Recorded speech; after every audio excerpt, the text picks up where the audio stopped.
install a grab bar with Wingit's grab bar fastening systems into the ceramic tile wall.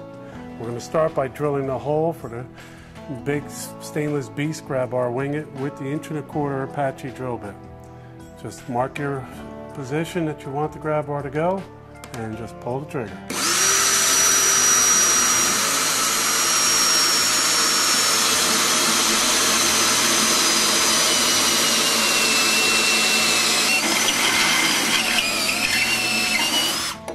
Wipe down the surface for any debris.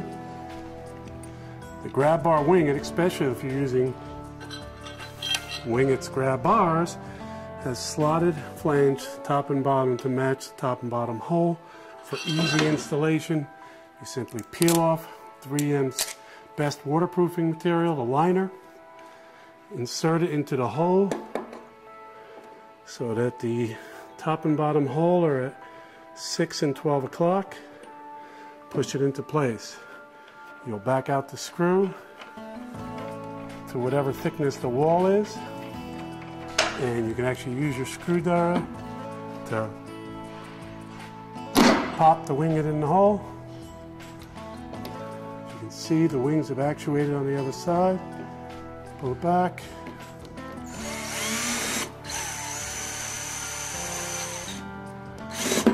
Tighten it up. It's ready for the grab bar to be installed with the small stainless screws that come with the Wingits.